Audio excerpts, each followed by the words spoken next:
খামারের দায়িত্ব এখন আমার উপরে। আমি এগুলাকে কিভাবে ম্যানেজমেন্ট করা লাগে, কিভাবে প্রফিট বের করা লাগে, এগুলো আমি দেখশন করব। ঔষধ management, litter management, lighting management, মানে পোল্ট্রি সেক্টরে যত ম্যানেজমেন্ট গুলো আছে এগুলা আপুকে আমি শিখাবো। বা এগুলা তো একদিনে হবে না আপু, বুঝতে পারছেন এগুলা। আচ্ছা, এই যে কল্পনা আপুর খামারে আইসা এরকম মুরগি দেখে আমি তো অবাক হয়ে গেছি। এত বড় মুরগ আমার খামারেও নাই। এটা প্লাস 2 কেজি প্লাস হয়ে যাবে, আর এটা 2 কেজি হবে। দেখেন কত সুন্দর মুরগ। এই দুটাকে ছেড়ে দিলে খুব সুন্দর লাগবে। সবচেয়ে আমি অবাক হয়েছি এই মুরগিগুলা, জাত গুলা এত বড় জাত। আমি আগে আমার প্রায় 20-25টা খামারি আছে, সবার খামারে আমি গেছি, কিন্তু এরকম বড় মুরগি দেখি নাই। কল্পনা আপুর খামারে যেরকম বড় এবং বড় মুরগি এবং বড় মুরগ আমি আগে দেখি নাই কারো খামারে, এই কল্পনা আপুর খামারে পাইছি আর কি। দেখেন এগুলো বয়স 2 বছর হয়ে গেছে। এটা প্রায় 2 কেজি প্লাস হবে, 2.5 কেজি কাছাকাছি হয়ে যাবে। আর এটা 2 কেজি হবে এরকম। দেখেন মাশাআল্লাহ, আমি ধরে রাখতে পারি না। মাশাআল্লাহ, নজর না রাখলে আপু আপনার এগুলা ভিতরে রেখে দিছি আপু খাঁচার মধ্যে, যে কারণে এগুলা ওয়েট গুলা একটু বেশি আসছে।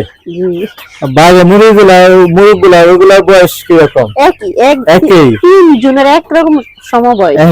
হ্যাঁ, ওইখানে বড় মুরগি আর এই যে ওগুলা খাঁচায় রাখছেন যা এটা দুষ্ট অন্যদিকে চলে যায়, এটা অন্যদিকে চলে যায়, এই জন্য নিয়ে আসছি। আর ওই বড় মুরগি ওই মুরগি খালি মারামারি করে, বাড়িতে আসতে দেয় না। আপনি অন্যদিকে যাও, তারপরে ওরে আপনি ছেড়ে দিবেন, ওরে রাখেন না খাঁচায়, 3 দিন অন্যদিকে যাও, চলে আসে তো সন্ধ্যা আটকে রাখছে 3 দিন একজনে।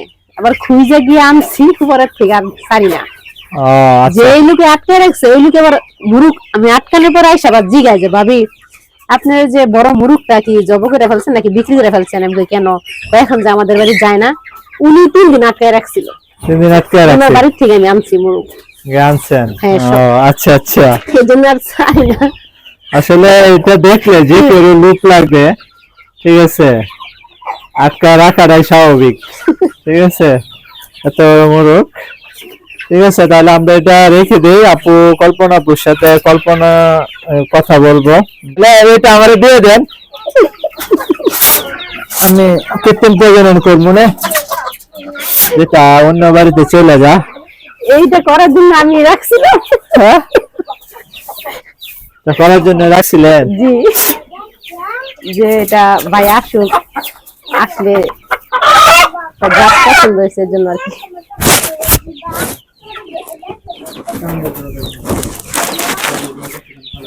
টেবিল লাগবে আপনার, বুঝছেন? টেবিল, আচ্ছা।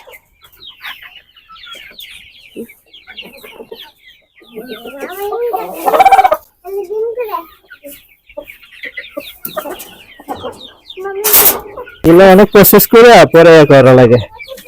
তো আপু আমাকে নিয়ে আসছে, মানে এই খামারটাকে কিভাবে সুন্দর করা যায়, কিভাবে করলে পরিচালনাটা ভালো হবে, বা খাবারের রোগ বেলায় যাতে না হয়, বা কোনো সমস্যা যাতে না হয়, বা ভ্যাকসিনেশন গুলা কিভাবে করা লাগে, ওষুধ ম্যানেজমেন্ট গুলা কিভাবে করা লাগে, এগুলার জন্য আমাকে নিয়ে আসছে আপু, তাই না? জি ভাই। আমাকে নিয়ে আসছেন কেন বলেন তো, মেন উদ্দেশ্যটা কি আমাকে নিয়ে আসছেন? জি ভাই, আমি নিয়ে আসছি আমার খামারটা যেন ইনশাআল্লাহ এখানে উন্নতি হয়, কিভাবে করলে সুন্দর হবে, গুছানো গাছানো, এর জন্য আপনাকে নিয়ে আসছি। আর এটা তো আমি আমার মতো আর কি করছি, আমি এত ভালো বুঝি না। আচ্ছা, কিভাবে সুন্দর হবে আর কি। আচ্ছা, সেই জন্য মানে ম্যানেজমেন্ট গুলা, তাই তো? ম্যানেজমেন্ট গুলা অনেক অগুছানো খাবারটা আপু, দেখতেছেন আপনারা, কোনো কিছু মানে ঠিক নাই। আর আপু চাচ্ছিল কৃত্রিম প্রজনন করতেন, তো আপু পরিবেশটা এখন রাত হয়ে গেছে, আমি দেখাতে পাচ্ছি না। এদিক দিয়ে খোলাসা আছে, এদিক দিয়ে খোলাসা, পিছন দিয়ে খোলাসা আছে, সামনে দিয়ে খোলাসা আছে, যে কারণে আপুর সাথে আমি কৃত্রিম প্রজননে যাচ্ছি না। আপুকে বলছি যে আপনি এখন যেভাবে আছে এভাবে ন্যাচারাল মিটটা করান, আর এই ঘরের পরিবেশগুলা আর বোর্ডিং কিভাবে করবে, ওই খাঁচার পরিবেশগুলা, এগুলা আমরা কল্প আপুর সাথে আমরা একটা মিটমাট করব যে কিভাবে কি করবে। হ্যাঁ, এই পরিবেশগুলো চেঞ্জ হবে, ওই পরিবেশগুলো চেঞ্জ করে আর বোরিং কিভাবে করবে। দেখেন আপু লাইট দিয়ে রাখছে একদম নিচে, এই যে দেখেন এটা ঠিক নাই, এটা মানে এটা পোল্ট্রি সেক্টরে পড়ে না এভাবে লাইট দেওয়ার, এটা ঠিক নাই। আরো অনেক ম্যানেজমেন্ট আপুর ভুল আছে, যে পরিবেশগুলো আমি আপুকে সঠিকভাবে বলবো কিভাবে করবে, সেই জন্য আমাকে নিয়ে আসছে। আপু আরো হাঁস পালে, অনেক হাঁস আছে, কবুতর আছে আপুর। তবে সবচেয়ে থেকে ভালো লাগছে হয়েছে আপুর মুরগ গুলা দেখে আমার ভালো লাগছে, আর মুরগি গুলা আপুর যে বিগ সাইজ মুরগি গুলা, এগুলা অনেক ভালো লাগছে আমার। তো আমি বলছি যে চতুর্দিক দিয়ে আপনার খোলাসা আছে, তো ওইগুলাকে ছেড়ে ন্যাচারাল মিটটাই করবেন, আর ওখান থেকে যে ডিম গুলা বের হবে ওইগুলা মিক্সিং এ ফুটাবেন। ম্যানেজমেন্ট গুলো এরকমই হবে। তো এগুলা নিয়ে আমরা আপুর সাথে পরবর্তীতে কথা বলে এগুলা মিটমাট করবো যে কিভাবে কি করা যায়। তো এই আর কি। তো আপু আপনি কি কি প্রবলেমে পড়েন বলেন তো, কোনো ঝামেলায় পড়ছেন? যে না জেনে না বুঝে করলে তো অনেক ঝামেলাই পড়া লাগে। আমরা একটা ভিডিও দিছি এই যে চ্যানেলে, আমাদের ভিডিও দেখেন, অন্য লোকের ভিডিও গুলাও দেখেন, এই যে ম্যানেজমেন্ট গুলা। তারপরে আমাদেরকে কেন বলেন যে আসেন আপনারা দেখে যান? আপনারা তো চাইলে ভিডিও দেখে পারেন, করতে পারা যায় না কিভাবে? হয় না, দেখলে এরকম চেষ্টা করলে এরকম হয় না, এরকম হবে না। না না না, ভিডিও দেখলে সবকিছু শেখা যায় না এবং বোঝা যায় না। আমি এই পুন্দ্রি ভিডিও আপনি তো 1.5 বছর ধরে পাল্টাছেন, তাই না? ইউটিউব দেখা লাস্ট পর্যন্ত আপনি কেন আমাকে নিয়ে আসছেন? চাইলে তো আরো আগাইতে পারতেন। আমি এখন আইসা বুঝতে পারছি যে না, আর এই মানে যেভাবে রানী খেতে আক্রমণ করে এত কিছু সচেতন হওয়ার পরেও যে না, একা আগানো সম্ভব না। হ্যাঁ আপু, একা আগানো সম্ভব না। একটা সময় আমরাও বিভিন্ন ডাক্তারের সাথে, খামারের সাথে আমরা আলোচনা করছি, করে এগুলা সম্পর্কে ধারণা নিছি, ম্যানেজমেন্ট সম্পর্কে, ঔষধ সম্পর্কে, ভ্যাকসিনেশন সম্পর্কে কিভাবে কি করুন লাগে। যে পোল্ট্রি রয়েছে আপনার বিজ্ঞান সম্বন্ধ, এই পোল্ট্রিটা যদি আপনার গুছালো বা আপনার কোনো কিছু কমতি থাকে, কোনো কিছু জানার যদি কমতি থাকে, তাহলে আপনি এই সেক্টরে পারবেন না। সবকিছু আপনার জানা লাগবে। যদি আপনার 4-5টা গরু পালেন, এটার জন্য আপনি সর্বোচ্চ খের বা গম প্রতিদিন একবেলা করে খাবার দিলে চলে, কিন্তু মুরগি সেক্টরে এরকম না। মুরগি সেক্টরে সময় মতো সঠিক সময়ে সমস্ত কাজ করা লাগে। যদি এটার কাজ যদি আপনি একটু এদিক এদিক করেন, তাহলে আপনার ঝামেলা বাজে খামারে। এই জিনিসটা অনেক খামারিরা বুঝতে চায় না। আপু আপনাদেরকে বলি, আপনারা যারা খামার দিবেন, যদি আপনাদের ধৈর্য থাকে তাহলে খামারে আসবেন। যদি ধৈর্য হারা হয়ে যান, এই যে কাজ করতে করতে, যেমন খামারে অনেক কাজ থাকে, এগুলো করতে করতে যদি অধৈর্য হয়ে যান, তাহলে কিন্তু আপনারা খামার করতে আসবেন না।